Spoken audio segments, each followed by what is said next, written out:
In this set of slides, we're going to take a look at networking.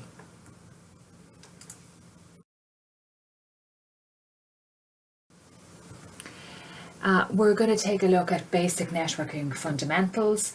We'll look at the architectures and the components used within a network, and we'll also take a look at connecting to the internet. One of the objectives of this set of slides is to take a look at what is a network and what are a network's advantages and disadvantages of using them. Looking at the architecture and components, what are the different ways to classify networks, which type of network is most commonly found in the home, and you're also working in a work environment, and what are the main components of every single network that's out there that you're using currently. So looking at connecting to the internet, the objective then is what are the options available to you for connecting to the internet. Okay, looking at the computer network in a sort of a typical home situation. A computer network is simply two or more computers that are connected via software and hardware so that they can communicate with each other.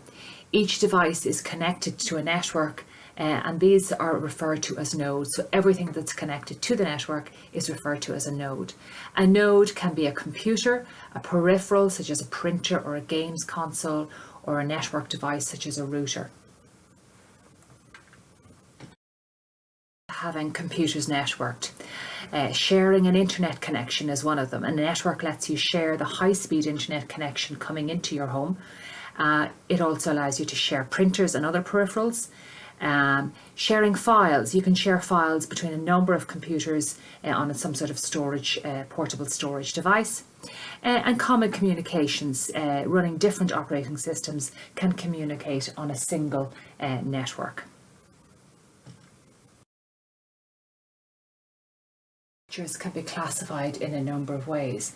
One of them is distance. So for example, a wide area network, something like this, a worldwide area network, is called a WAN.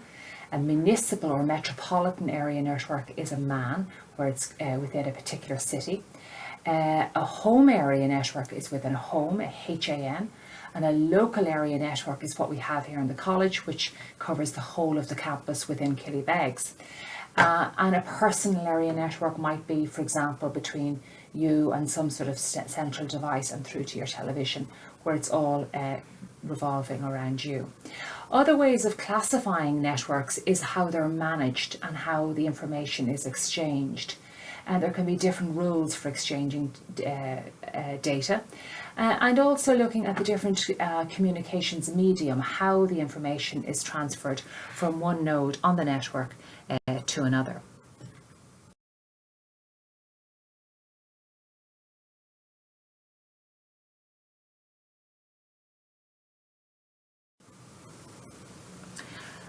Components then of a network. You've got a computer, which you're familiar with, the router, which connects through to the telephone cables, which can be connected wirelessly or wired through to your printer. And within each device, for example, your printer and your computer, you have a network adapter, and this allows the particular node to connect through to the router. You also have some sort of networking software that runs on each device, and this allows it to communicate effectively and have no clashes when communicating on the network. The transmission media, these are the communication channels between the different nodes. The type of network and the distance between nodes determines the cable used. The twisted pair cable, and this is the twisted pair cable here. This is using copper wires that are twisted around each other and they're covered by a plastic coating. It's very similar to the telephone cables within your house. The coaxial cable here might be familiar to you. It looks very similar to a television cable, and it consists of a single copper wire surrounded by layers of plastic. The fibre optic cable is made up of plastic or glass fibres that transmit data at extremely fast speeds. Looking specifically at twisted pair cabling, unshielded twisted pair or UTP cable is the most commonly used wire for Ethernet networks, and within the college here we have an Ethernet network set up. So there are three main types of cable, and depending on what speed you require, you'll choose a particular type of cable. So category 5E is the cheapest and is sufficient for most home networking tasks currently. That may change in the future, so I know that some people in their homes are going for a higher speed cabling system. Category 6 is designed to achieve data transfer rates that support gigabit Ethernet networks, which is a faster speed network. And then category 6A is designed for ultra fast Ethernet networks that run at speeds up to maybe 10 gigabits per second, which is a very, very high speed. And as time goes on, it's likely that we'll need higher and higher speeds. So some people are sort of future-proofing their installations by going for the very high-speed cabling now. Wireless networks often have a decreased throughput compared with some of the wired networks. So often, if you have an option to go wireless or wired, I would normally connect straight into a wired network, and often you'll find your speeds will be improved. Hardware that is needed to run a network. First of all, each node or everything that's connected to a network will need a network adapter. So as you know, some printers you actually have to physically connect your cable with a USB port to be able to print to them. And some printers, like the ones we have in our college, have a network port, like a little telephone jack on the back of them, which allows them to connect into the network. So in order to connect across a network, each node or everything that attaches to the network must have a network adapter. And an integrated network adapter is referred to as a network interface card. A broadband connection requires a modem or a router, which translates the signal into digital again. And the new digital networks use a router, which means that it just handles the networking communication with your internet service provider. And so data is sent in bundles. So you send off a bundle of data at a time, and then the router will handle that information for you and send it on to the appropriate location.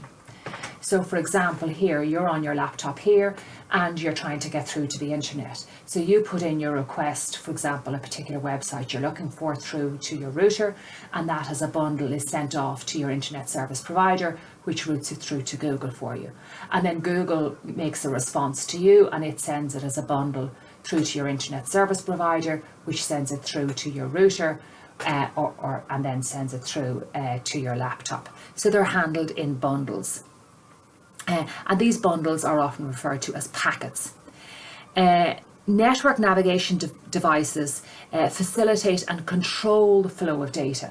So the navigation devices make sure that the information goes to the right place and make sure that exactly the message you sent is the message that is received at the far end, and that nothing has been lost in the meantime. A router transfers packets of data between two or more networks, and a switch acts like a traffic signal within a single network.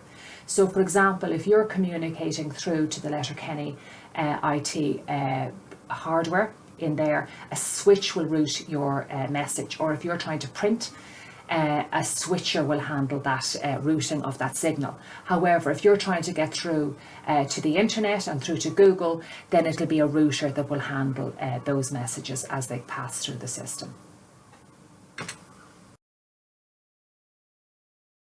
To reiterate the definitions then, each node needs a network adapter.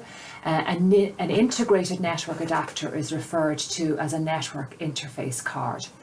A broadband connection requires a modem or a router, which translate the signal into digital and back again if there's any analog signal sent. And data is sent in bundles called packets. Network navigation devices facilitate the control and the flow of data.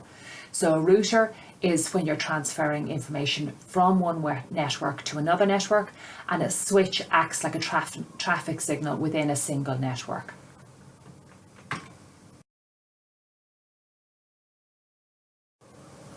Okay, now looking at networking software. There are basically two types of networks. You've got a peer-to-peer network, which is often run in a home environment where there's no one computer sitting waiting and managing the network for you. Each computer is used in its own right, and then you each share a little bit of the computer with each other to share certain services like hard disk space or printer access, etc. And then the client-server network, which we have here in the college, they communicate through a centralised server. So the server is sitting, for example, we have a print server, and the print server just sits and waits on somebody to actually ask it to do some printing. So there's a centralised computer facility that's reserved purely for networking purposes. And with this type of network, there's specialised networking operating system software, or NOSs. Because home networks are peer-to-peer networks, they need operating system software that supports peer-to-peer networking. And most Windows and any of the Mac operating systems have this as part of their normal service that comes free on your PC or on your Mac. And then on the client-server networks, so here we're talking about client-server networks. The nodes on the client-server network don't communicate directly with one another. So if you're on a PC in one of the comm labs and you're communicating with another PC in the comm lab, you don't directly communicate. What you do is you communicate with the server, and then the server communicates with the other PC. Okay, where in a home environment, you're communicating directly from one laptop through to another PC. So communicating through a server is more efficient in a network with a large number of nodes, but it requires more complex software. Therefore, servers on a client-server networks have specialised network operating systems, or NOSs, installed. Internet, and looking at a home environment in particular, well, one of the main reasons in a home environment for setting up a network is to share an internet connections.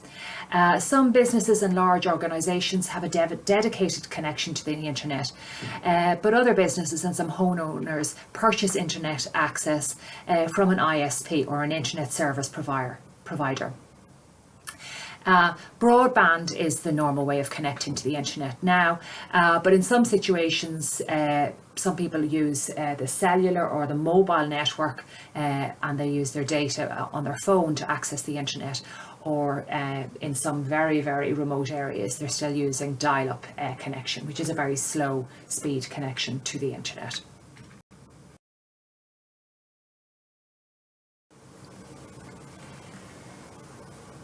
Okay, so the main methods then of connecting and getting broadband in a home environment are broadband general, the standard wired broadband technologies that you see in most of the Aircom and other providers, and they provide DSL and fibre optics options for you.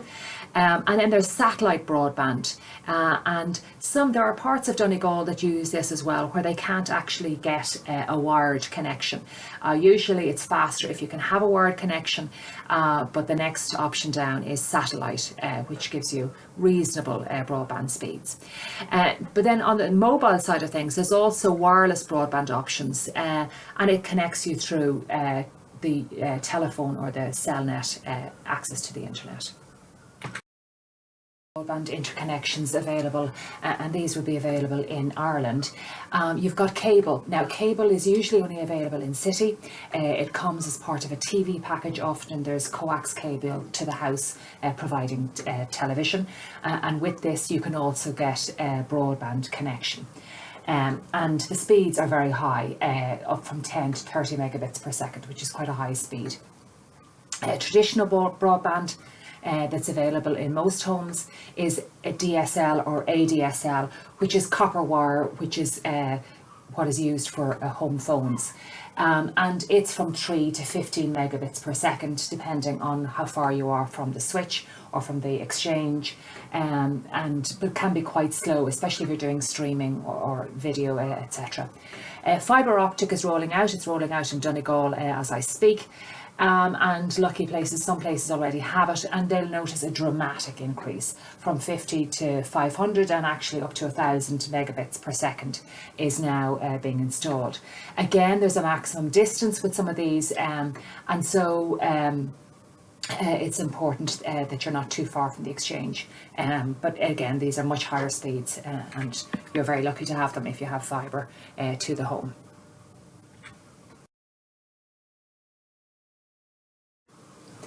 Okay, so then looking wirelessly and looking at wireless options in the home. Often people have wireless internet in the home. They have a wired connection through to their router, and then they have a wireless connection from the router out to the rest of the home. And they've normally created their own Wi-Fi hotspot.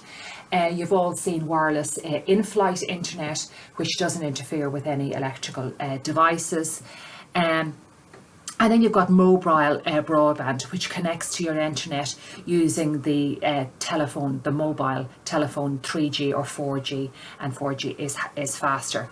And some early devices aren't fully compatible with the new 4G LTE service that's available. So you need to make sure that your device is compatible with the new service that's available. To access the internet wirelessly at home, you need to establish Wi-Fi on your home network by using your router. So when away from home, you can use a Wi-Fi hotspot. Even wireless in-flight internet service is available. And mobile broadband connects you to the internet through the 3G or 4G access.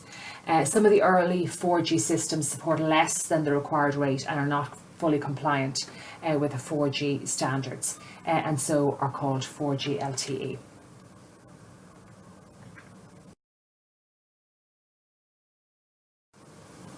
Okay, the next section we're looking at is internet or networking in your home, looking at installing and configuring home networks, and then also securing your wireless network.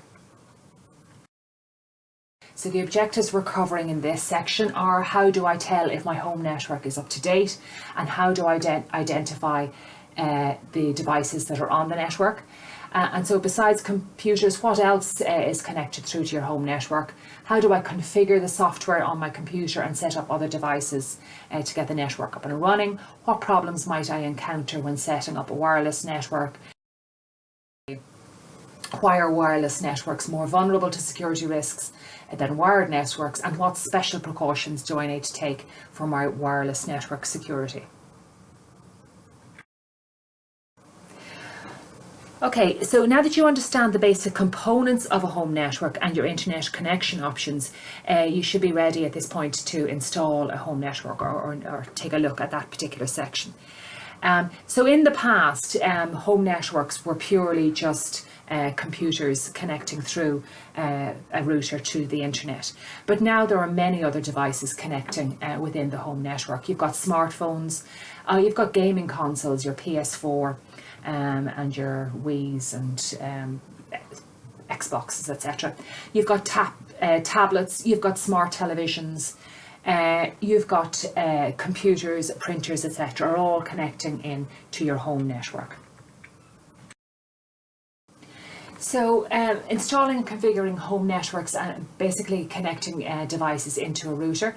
Most of you will have a router in your home environment. And how do you know which router will work with which devices? Well, all routers that support the 802.11n standard or the new 802.11ac standard should work with Windows or OS X. However, if you've got Apple running, that standard won't necessarily work with Apple, and so you need to be very careful. So if you have Apple and PCs working in the same environment, you need to choose a system that will work with both. Now, There is an airport, the Extreme and the Airport Express router, which are very good routers. And the airports run with Apple, but not only do they run with Apple, they also run with PCs running Windows as well. So that's a very good choice for you if you have a combination of Apples and PCs running in your network. Okay, that's what I've just covered.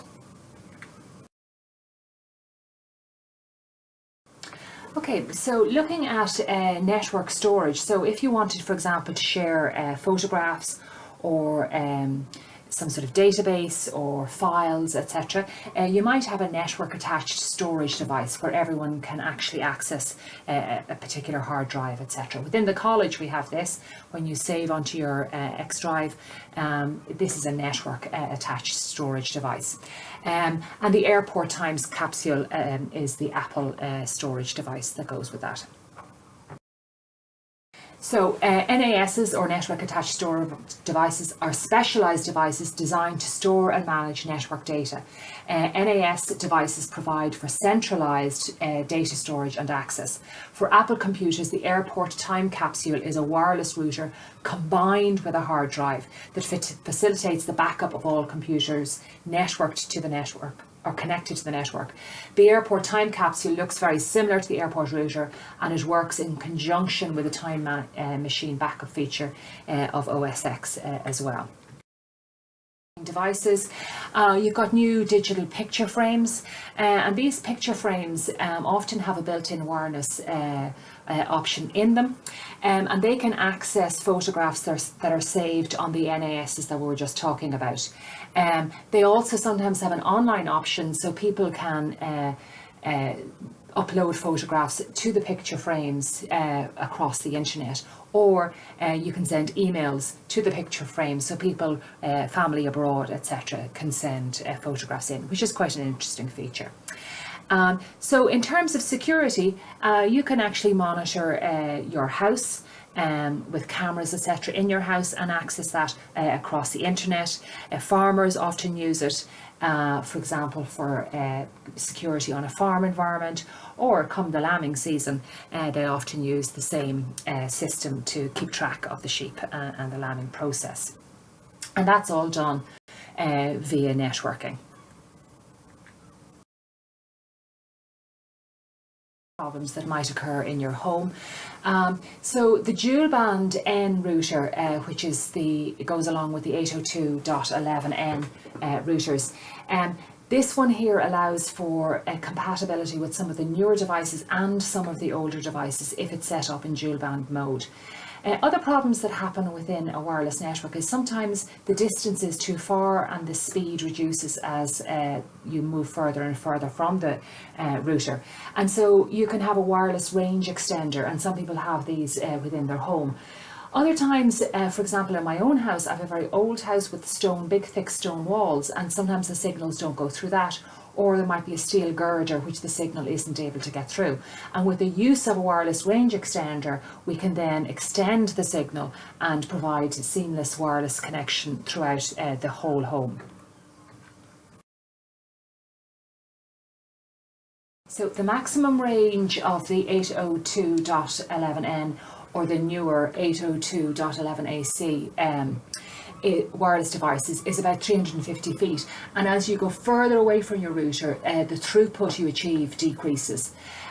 So the dual band N router allows for simultaneous support for the 2.4 gigahertz, which is the slower one, and the 5 gigahertz frequency of the new higher speed protocol or standard. So the dual band one is good if you've got older and newer devices working on the same wireless network. And as I've just discussed, the wireless range extender is a device that amplifies your wireless signal to extend to parts of your home that are experiencing poor connectivity to the internet. Okay, securing wireless networks. It's really important that wireless networks are fully secured. So first of all, make sure that your firewall is completely up to date and any updates that have been received have been immediately installed. Not only that, you need to also make sure that all aspects of your firewall have been enabled. So often people have a firewall on their machines, but the firewall or on their router and the firewall has not been enabled. So wired networks are more secure than wireless. There are added vulnerabilities for wireless. The signal range can extend to neighbours, and extra precautions are required for a wireless network.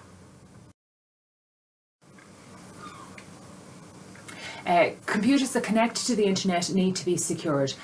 So a firewall is a hardware or software solution that shields your network. Wireless networks present special vulnerabilities, and you should take additional steps and precautions to keep your wireless network safe and secure. With a wired network, it's fairly easy to tell if a hacker is using your network. So when residents are close together, wireless signals can reach a neighbour's residence. Networking. First of all, what is a network? What are the advantages and disadvantages of having a network? What are the different ways to classify networks? Which type of network is most commonly found in a home? What are the main components of every network? What are my options for connecting to the internet?